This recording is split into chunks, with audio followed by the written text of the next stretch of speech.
ఆదివాసీ ప్రజల హక్కుల కోసం పోరాడిన యువ కిషోరం బిర్సా ముండా అని, స్వాతంత్ర్యం కోసం బ్రిటిష్ వారిని ఎదిరించిన మాన్యం వీరుడు బిర్సా ముండా అని జిల్లా విద్యా శిక్షణ సంస్థ ప్రిన్సిపల్ ఎం జ్యోతి కుమారి అన్నారు.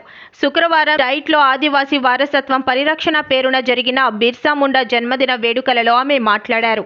1875లో జార్ఖండ్లో జన్మించిన బిర్సా మిషనరీ పాఠశాలలో విద్యాభ్యాసం చేస్తూ పాశ్చాత్య దేశాల చరిత్ర, ఆధునిక శాస్త్ర విజ్ఞానాన్ని ఆకళింపు చేసుకున్నారని అన్నారు. ఆదివాసీల భూములపై అధిక పన్నులు వసూలు చేస్తున్న బ్రిటిష్ పాలకులను ఎదిరించి రాజుల రాణుల పాలన పోవాలి, మన పాలన ప్రారంభించాలి అనే నినాదంతో ఆదివాసీలను ఏకం చేసి 1899లో ఉల్ గులాం తిరుగుబాటు పేరిట పెద్ద ఎత్తున ర్యాలీ నిర్వహించాడని, అది సహించని బ్రిటిష్ పాలకులు 19 ఫిబ్రవరి 3న 25 ఏళ్ల బిర్సాను అరెస్ట్ చేసి రాంచీ జైలులో విష ప్రయోగంతో హత్య చేశారని తెలిపారు.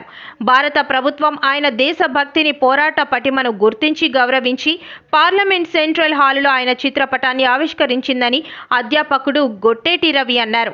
ట్రైబల్ హెరిటేజ్ సందర్భంగా ఛాత్రోపాధ్యాయులు విల్లంబులు, బెలూన్లతో డైట్లో ప్రదర్శన నిర్వహించారు. కార్యక్రమంలో సీనియర్ అధ్యాపకులు L Sudhakar, GGS Nageswara Rao, CA Somayajulu, G Ravi తదితరులు పాల్గొన్నారు.